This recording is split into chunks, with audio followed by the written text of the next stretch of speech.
obviously, anytime you have a healthy quarterback, that's a good thing. And having the week off has allowed Devin to heal up a little bit. Looks really good, and excited about, obviously when you have the type of guy that Devin is with his ability to run the football, it creates options for you.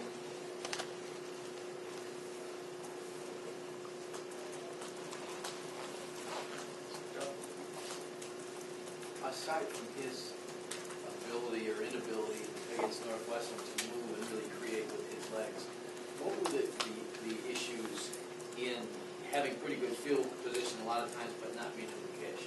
Yeah, disappointing. Lots of opportunities there to score points, didn't get it done. I think you look at a couple of key statistics we talk about all the time, third downs, 1 of 12, that's not good enough. So a number of things, we turned the ball over 3 times, we had the 2 turnovers, and then the turnover on downs. We put the ball on the ground 1 time, we were able to recover. But, once again, it goes back to consistency, getting 11 guys doing the right thing on every play.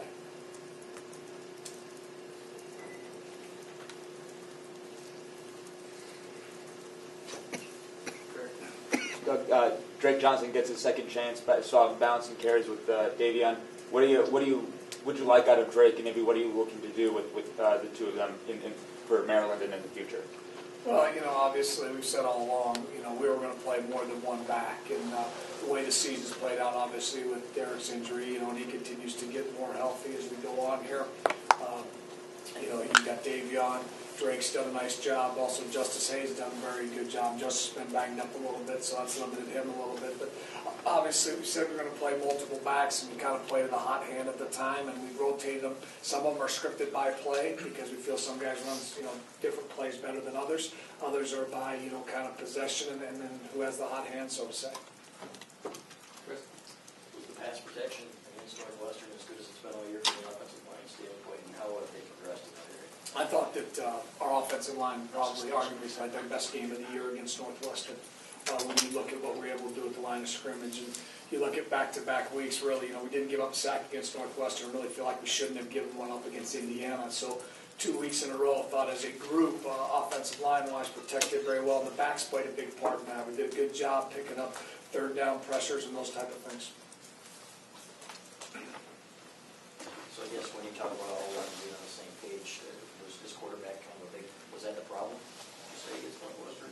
One of the bigger problems? Was the quarterback the problem? Yes. I wouldn't say that. We had a lot of issues, and obviously I got to take responsibility in it too. Everybody has responsibility in it, and said it all along, it's hard to pinpoint. You don't put it on one guy unless you can arguably say that, hey, everybody else is doing what they're supposed to do all the time. Brady mentioned a couple of the younger guys that you got a chance to look at during the bye week. Are there others that we maybe haven't seen as much that you are seeing progressing? Yeah, definitely. I mean, when you talk about as young a team as we are, 14 and 19 guys are playing, are freshmen and sophomores, and then talk about the kids that are redshirting, and you look at the roster development, very, very excited about where this group is going, and you look at we're young up front, not going to lose an offensive lineman.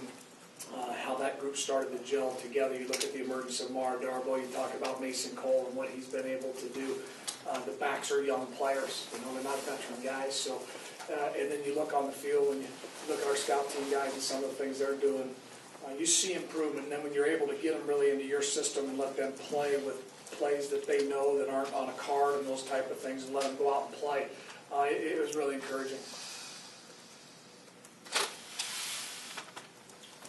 You mentioned Wilton as a guy who maybe stood out in the scrimmage. What do you like about him? You've seen a lot of quarterbacks, his strengths.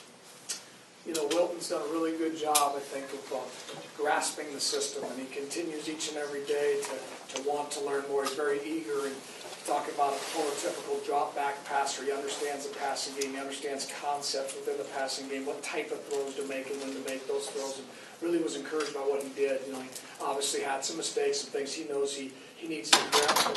One of the biggest things when you start talking about a quarterback is they're going to make mistakes, especially when they're young, and can they process those mistakes, understand why, what happened, and then self-correct moving forward. What's his ceiling? Can he make all the throws?